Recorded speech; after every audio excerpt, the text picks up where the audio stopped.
Well, hello and welcome everyone. I am Chirag Thakkar. I'm commissioning editor at Roli Books. And this is a new digital offshoot and digital offering, Roli Pulse, where we will be bringing you fresh conversations, podcasts, author interviews, panel discussions, videos, tutorials, a bunch of things in the weeks and months that are ahead of us. I have with me here Aruna Roy, who is the author of the book My RTI Story with the MKSS. Aruna Roy is the founder of the Mazdoor Kisan Shakti Sangathan and has been a social and political activist over the past few decades. She's a former IAS officer who is also responsible for several of the legislations and policies that the UPA 1 and UPA 2 brought into force, particularly the right to information. And Aruna was also part of the NAC formulated by the UPA 1, which was presided over by Sonia Gandhi. So here we are. Welcome to Roli Pulse, Arunaji. And hi, welcome to this conversation, Chirag, which has been on for such a long time. The topic of today. I know. Today we plan to talk about, for all our viewers, we plan to talk about the current crisis that we are all in the middle of, which is the corona lockdown, the pandemic that is really a global crisis. It's really like a world shutdown. And it feels like the world is going through a kind of simultaneous trauma altogether, but there are also stories of strength and resilience that we as a people are capable of. So we hope to discuss a whole lot of things, and of course Arunaji's book My RTI Story. So I was thinking perhaps we could get started about knowing a little bit about you, especially for viewers who don't know the book or don't know much about your work. If you could tell us a little bit about you, your journey in activism, in social work, in civil society. I worked with the IAS for 7 years. I worked with the SWRC Philonia for 9 years. I left in 1983, and I now work with the Mazdoor Kisan Shakti Sangathan. And it's an independent organization which is not affiliated with any of my previous work in that sense, because it is a socio-political group which was set up by many of us in 1990, and that's what gave you the right to information. That organization, which is in short form called the MKSS, is the organization that's worked both for RTI and then thereafter joined a much larger group for MGNREGA, the right to food and so on. So I am now a socio-political activist. I'm not a development worker working with a development organization. The Mazdoor Kisan Shakti Sangathan does not receive institutional funds, either from India or abroad. Long before crowdfunding became fashionable, we've been crowdfunded. So the local people gave us a lot of grain and other consumer items which they could spare. And we people have drawn the state minimum wage as our honorarium, and 24 people have really worked, bring in all this on a full-time basis. And it's been an extraordinary amount of work, but it's drawn in community participation, democratic participation, and political participation from large numbers of people. So it goes to prove, in one sense, that to work within the democratic governance frame, our governments have not drawn enough on people with the right kind of attitude, with the right kind of approach, and with the right kind of infrastructure. So our democracy still remains top-down, largely. So the MKSS has really fought for participatory democracy, for making sure that people have a say. The Constitution tells me I'm sovereign, but how do I exercise that sovereignty? Right. So to exercise that sovereign, what do people need to do? That is my context. So I am Mazdoor Kisan Shakti Sangathan, and I am from Devdungri, a small village, a hamlet, and I live, my colleagues still continue to live, and I live part-time there now in a mud stone hut. And we have no campus, and we have none of the infrastructure associated with NGOs. But that small village has done work which has gone far beyond. And that group, and to my amazement, even the Kennedy School of Governance has a case study on the MKSS as part of its course. So we've been invited there periodically to talk about it. I was quite amazed. But that goes to show that the small is really big. Yeah. No, I think it's wonderful. Thank you, by the way, for walking us through the journey you've had, the background, the work that you do currently. And which brings me to the question that, it's been a while that we've had the right to information and access to the right to information. And successive governments have tried to dilute it in one way or another, and there have been amendments done to it. So if you were to look at the RTI today, what do you make of it? How strong do you think it is as a tool for the civil society and citizens? And how do you look at the RTI today? I think I'm going to be brief on the RTI because it's not the topic of today's conversation, but it's an hour in itself. So I'll just briefly say that every government, and even the government that gave us the RTI, regretted it somewhat. A part of it never was happy with the RTI. And every successive government has tried to weaken the law and to reduce the independence of the commission, reduce the freedom of the implementing agencies, and of course never attended to the more than 90 people who have been killed, RTI seekers who have been killed, and has not even given us till now a Whistleblowers Act, which would have protected some of us from being killed. So it goes to show that it's a very, very powerful tool. And today, between 60 to 80 lakh people apply for information every year. Those are the records that we have now. It may be more. And these people redress their grievances, redress misgovernance. They also ask questions about arbitrary use of power. And many people who have been victims of many kinds of violence have used the RTI to at least get a say in the process. Thank you, Arunanji. I now want to come down to the COVID pandemic that we are all in the middle of and that we are witness to. I see that in an article that you and Nikhil wrote for The Hindu, you both argued that social distancing, in that sense, is a privilege, and social distancing, which is what the Prime Minister has currently insisted on, and in this 21-day lockdown, not just India but world over, social distancing is what we've had to practice in order to contain this pandemic and minimize its deadly effects. I just want you to dwell a little bit more about how and why you think this is a privilege. It's today, when I sit in a room which can be isolated, when I eat my food every morning, and however limited that may be, it's wonderful that I have a bed to sleep on, and that I can socially isolate myself is a supreme luxury. Let's think of how most of India lives in congested areas, 6 to a room, 10 to a room, maybe 5 to a room.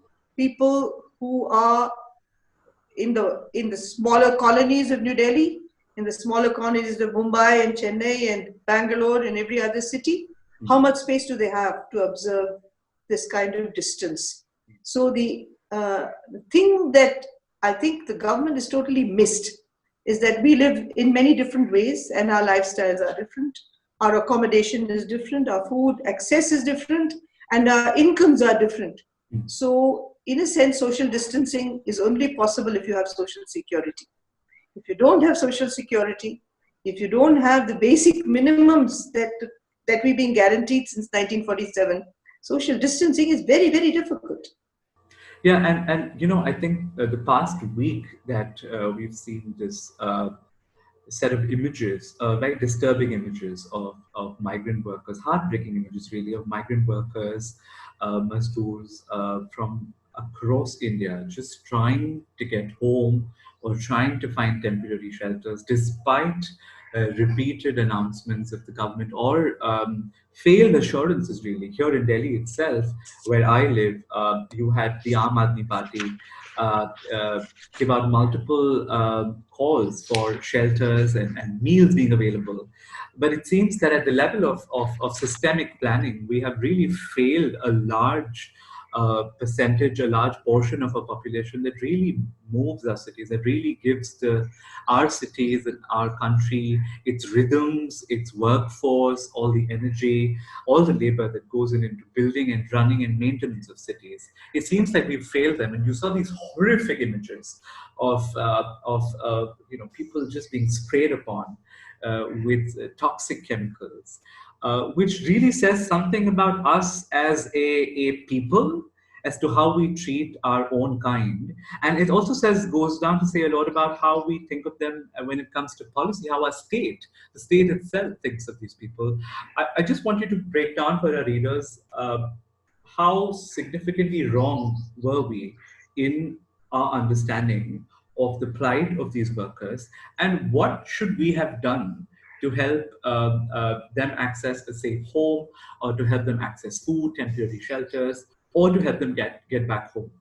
Actually, when I would rather not say we in this case, because it's the government. Mm-hmm. Because at this scale, mm-hmm. none of us can do a significant really enact a significant change. Mm-hmm. What we really need is scale at the moment, mm-hmm. and that scale is only possible with the government. Mm-hmm. I think it was totally irresponsible of the government and the Prime Minister to give just 4 hours notice for a country lockdown. Mm-hmm. They did not allow people time to pack their bags and leave for their homes. They locked down everything, including places of work, small factories, small units, everything locked down. Railways closed down, transportation by road closed down. These people were left stranded without food, without earning, and without shelter. I would really think it's an absolute failure of a government to not understand. I think it did understand. How can a government not understand when it has so many programs for Swachh Bharat and it has programs for all sorts of things? You mean to tell me they don't understand that there are many Indias? Of course they do. But it is the record of an extremely callous decision where you say to me, I couldn't care less. I'm going to close down India to protect some people. You can't be protected in any case. You fend for yourself. And when they fend for themselves and they start walking home miles and miles and miles without a complaint, without organizing themselves into protest groups, without complaining to the police or the government or petitioning the government, they place their bundles on their head and they walk. What are you doing to them?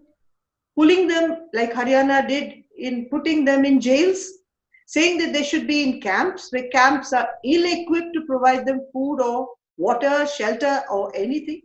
You are saying to them, you don't matter to me. But it is, to me, the second argument which comes from this is that we are doing one of the most extraordinarily short-sighted things that we could ever do. Because our entire economy depends on this unorganized sector, which is 98% of India's workforce. They produce and we consume. So what we are saying to them is, stop production. And we're saying to ourselves, stop consuming. Do we understand that there is a chain? Do we understand that these people are not, and I've heard some extraordinary comments and seen some comments on the internet saying, why are they doing this to us? Why are they doing? What are they doing to us? I'm saying, what have we done to them? That's the real question we should ask ourselves today. So the supply chain is going to stop. We go to a grocery shop in a small town in Rajasthan, and the grocery shop says, I'm waiting for my wholesale supplier. The wholesale supplier says, I'm not getting anything. So very soon, if this goes on, we are going to run out of everything.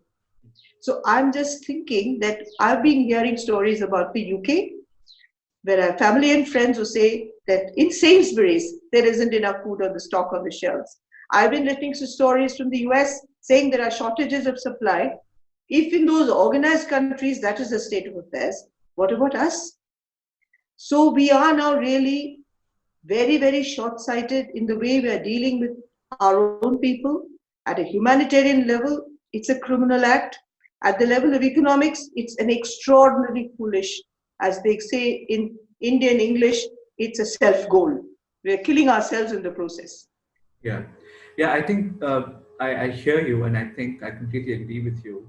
one of the emerging conversations right now, and has been actually around for a while, is that when it comes to planning at the level of managing agriculture and agrarian economics, we've completely failed our farmers.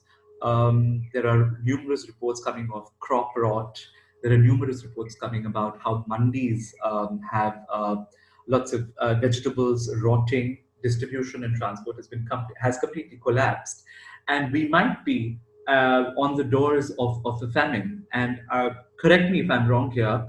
How do you think we could intervene? What do you think the state, not we again, as you rightly corrected me, what do you think that the state needs to do immediately to prevent from this worsening when it comes to the agrarian society?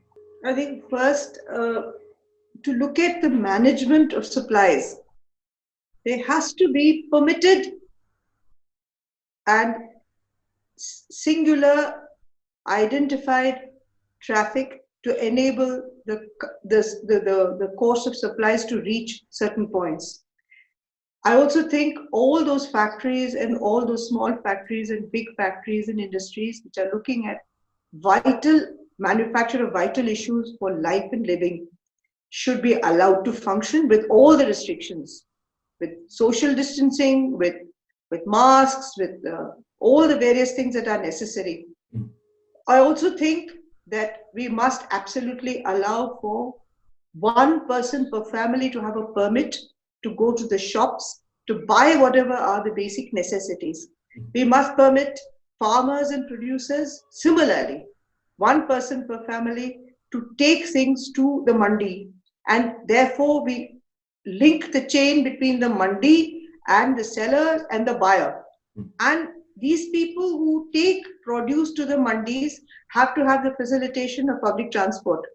They travel in what? They travel in pickups. So there must be certain pickups which are licensed area-wise to take the produce from where they produce the stuff to the mandi, no more, no further. That's it. But at least this should be done. And we can requisition. If we can requisition transport at the time of an election, why can't we requisition transport now? All jeeps are requisitioned. Actually, everybody's scared of taking a jeep to the road during the time of elections, as you and I know, because it's requisition. Yeah. So why not requisition vehicles? And I'm absolutely sure that they'll be more than happy because they're lying idle. They are not earning anything. So a requisition vehicle will at least be paid something. So what we're doing to our economy today is, to me, is a horror, because nobody is earning, nobody is producing, nobody is revitalizing their sector, whatever that sector may be. So today we need to think about farmers, we need to think about producers of agriculture, we need to think about people who transship very, very sensitive produce like fruits, like tomatoes, things like that, who need to absolutely sell within a couple of days. There are perishable issues. There are so many other things. And I think as a nation, we have not applied our mind to it. And we have gimmicks, but the gimmicks won't work. Yeah. No beating of a plate or holding a candle is going to feed me.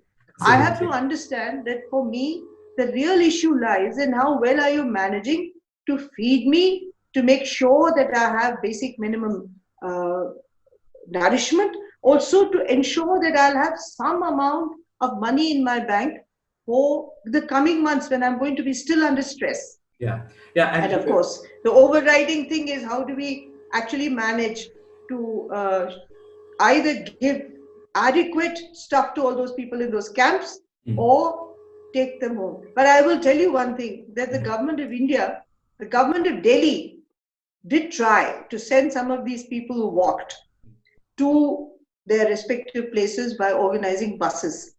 But what happens is that the government of India takes punitive action against the civil servant who ordered that transport must be furnished for these extremely vulnerable people to go back home. So what kind of message are we giving to people? I know that COVID-19 strikes fear into all our hearts because A, it's a new virus, B, it doesn't have any way we can provide ourselves immunity or treatment. But We have died in millions because of many other illnesses. We have died in millions because of many other epidemics. Yeah. So instead of getting into or playing upon the fear syndrome or the panic syndrome, what we need to do now and think and invite opinions from multiple sectors, from multiple people as to what to do. Some things have happened as a result of all our lobbying and our struggling, but that is not enough. I also think that two of the most significant priorities that need to be for the Indian government currently and also state governments is feeding India, is to make sure that everyone's fed. And the other is that those who are out of work, and we're talking a very large number of the population that's going to be out of work at least for months to come, have minimum or full wages. So we also have currently a problem of surplus with grains rotting in godowns. Perhaps we can talk a little bit about how food security could be met if this were to be rationed out to people, and also a little bit about how workers and people that are out of work could access full wages. Let's go to the food issue.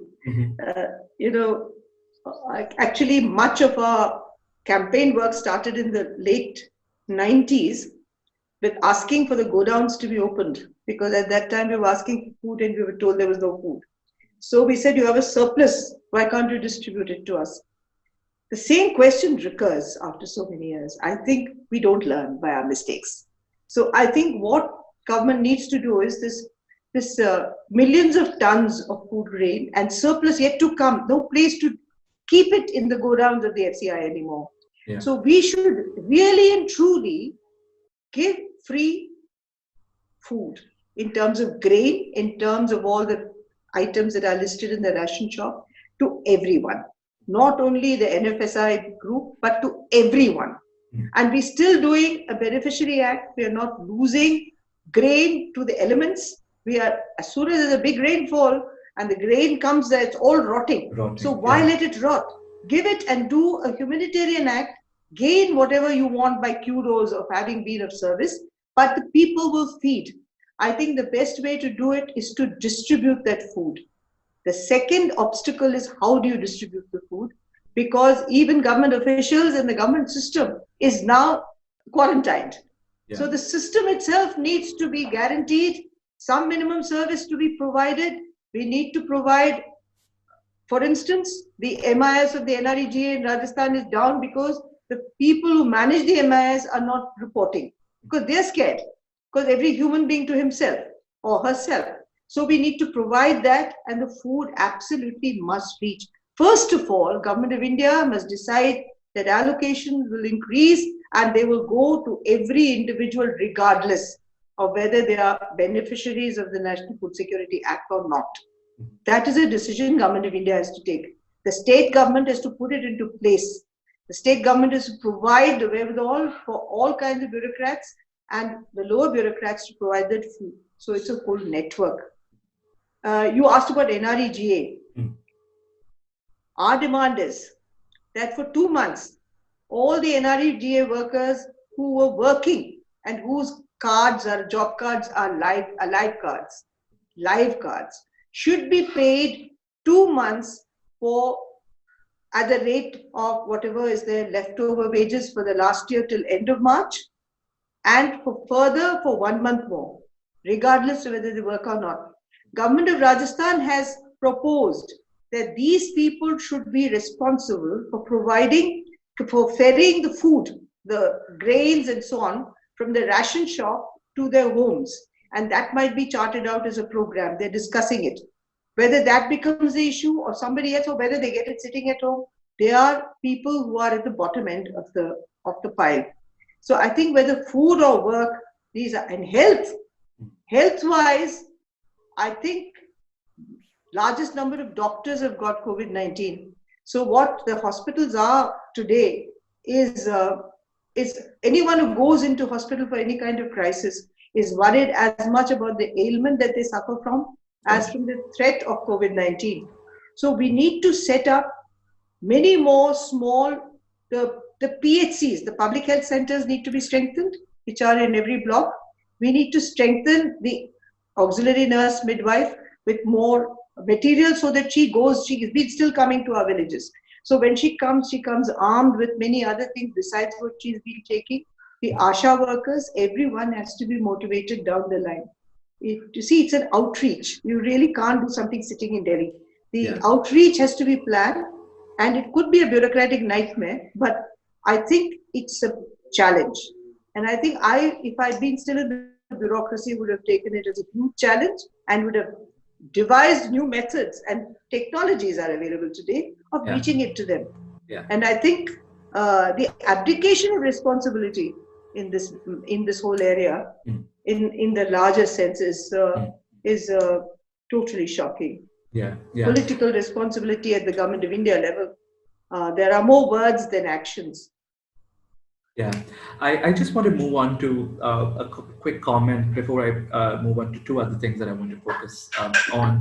That when you earlier said that should we be talking at the level of we, or should we really be sort of calling out the actors involved here, state actors involved here, that need to be called out for failure of delivery, and also be held accountable for what needs to be done. But I also want to remark that I think at a more organic, on-ground civil society level, you had so many groups organizing among themselves food and water and shelter for these workers that were on foot. You had so many NGOs, you had so many civil society groups that stepped in purely because the state clearly hadn't thought about it. It really felt like these are the people that don't matter, and at the level of planning, they were completely forgotten, which really goes to say, which are the kind of people that this government really cares about. So, is there any potential for the civil society to step up or do something or fill that gap? I'm wondering where the state fails, and how would you respond to that? Actually, the state. First, let me answer the question that there have been large numbers of remarkable people who have worked night and day to deliver food, to deliver clothing, to deliver and to help out with it in innumerable ways. And they are all mostly young people. But I would say that however many we're still a drop in the ocean. That's why I talked about the state. The state has a responsibility. And I also know some private institutions and organizations that have been providing food. Even if you provide 2,000 packets of food a day, it's a drop, but it's a drop in the ocean. But the government can provide millions of packets of food. So that's the level at which we're talking, where the whole country is under lockdown. So in that sense, there has been extraordinary attempts made by extraordinary people. And this goes into the history of India's alternate movement. But today, when we look at the national crisis, we want the government to act. The other thing is that government of India must understand that all the money has come into its coffers.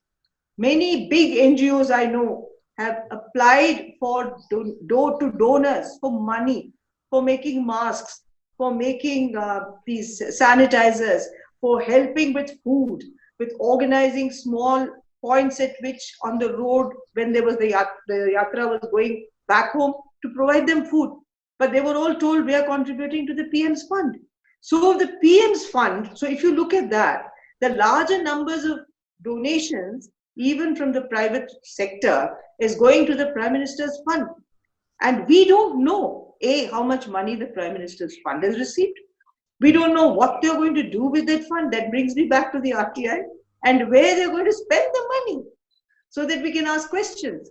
So everything that is under wrap or secret becomes an area in which there's possibility of misuse of power and corruption. So the first thing is that the Prime Minister must tell us what the Prime Minister's office plans to do with that money, because plenty of money has come. So what has happened is this strange situation where the fund flow into NGOs and others is now constrained. Just recently, 3 days ago, though we are not an NGO, we received a letter from the Ministry of Home Affairs saying that and we don't have FCRA, but saying that you have an FCRA, please get resources. Just 2 years ago, they were telling us all, regardless of whether you had the FCRA or not, that anyone had the FCRA, they were suspect.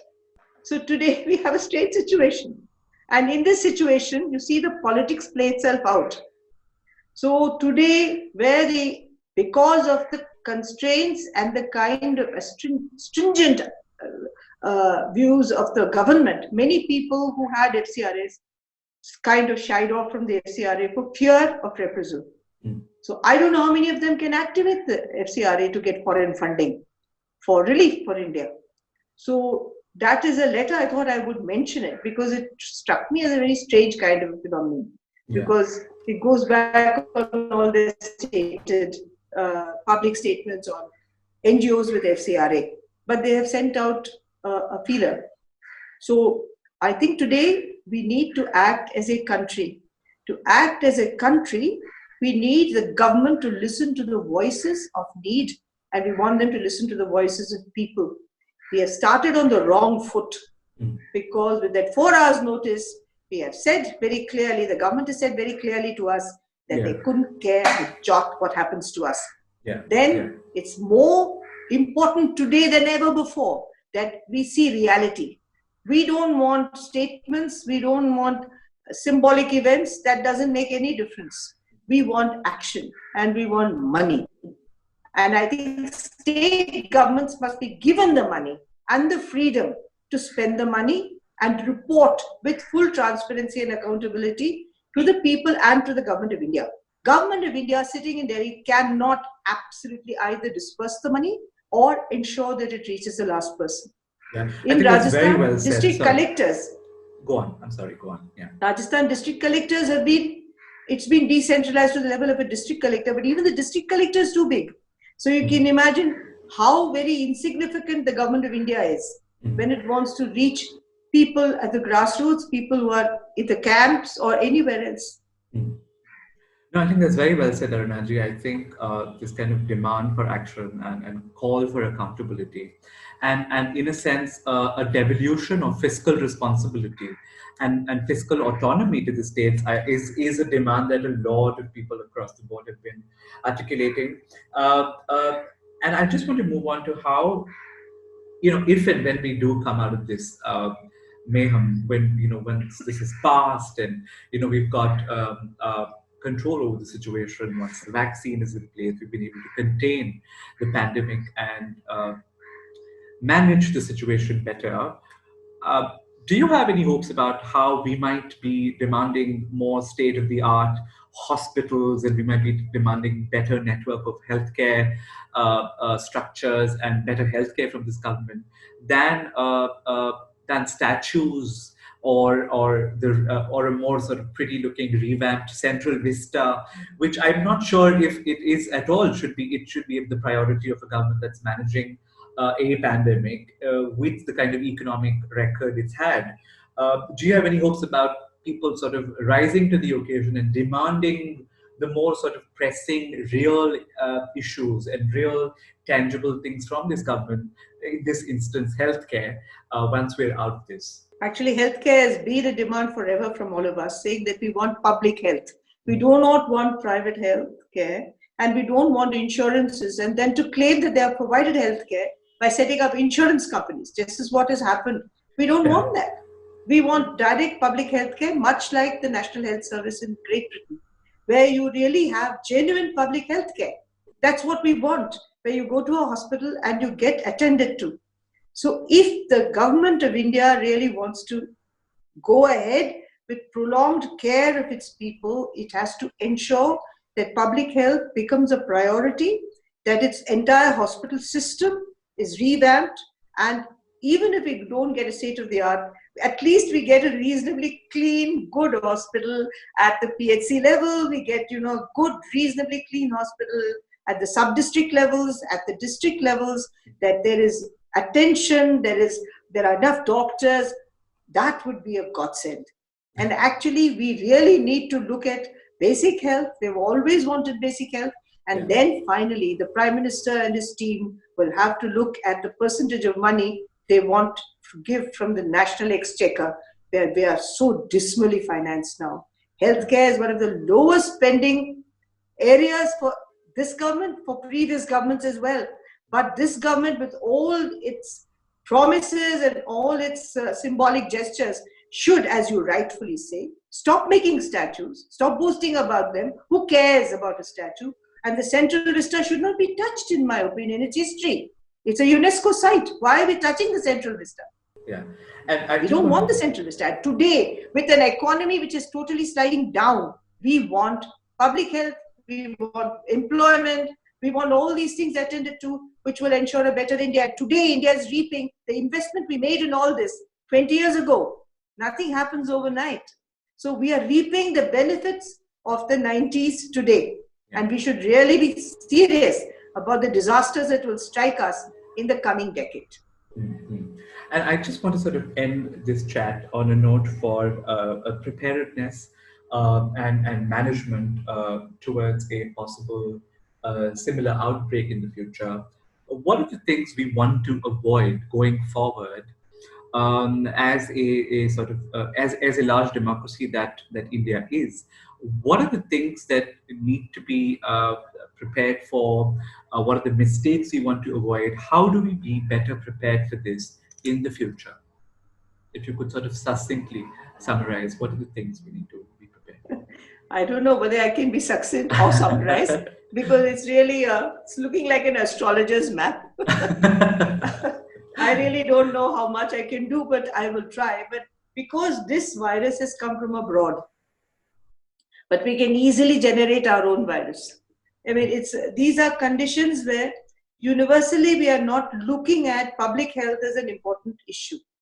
I think that's why we ended on public health, because if there is a constant review and attention to public health and not just Swachh Bharat sanitation, which really, by the way, we don't have Swachh Bharat in the villages. People are going out because you just put a toilet without looking at water supply, you're not looking at the disposables, you're not looking at land available, it's not going to work. So with public health and with prevention of things like COVID-19, we really need a package where health will be in the center of it, but it will be related to income, it will be related to awareness, it will be related to reach out, because the further you are from New Delhi, the more insignificant you are and the more invisible you become. So it will have to reach to the last person. And since this is 150 years of Mahatma Gandhi, I wouldn't mind saying that the last person in India, had he been or she been remembered when we gave that 4 hours notice, this would not have happened. So remove Gandhiji from the notes, remove Gandhiji from all the other bombastic statements we make, but think of that person's words, which really mean a lot. Think of Ambedkar, who was important to us, who gave us very important values and principles. So the government of India needs to put into action health-centric but related activities and not see a toilet or something else as a standalone project. And lastly, it needs to listen to its people, which it never has. Thank you, Arunaji. I think you've sort of very well summarized a kind of a sort of to-do list for the future and things that we need to be doing in order to be better prepared. We are running out of time. We'll be back with more. Thank you everyone for watching, and keep checking our Roli Pulse on our YouTube handle Roli Books, on our Instagram Roli Books, and on Twitter. Thank you.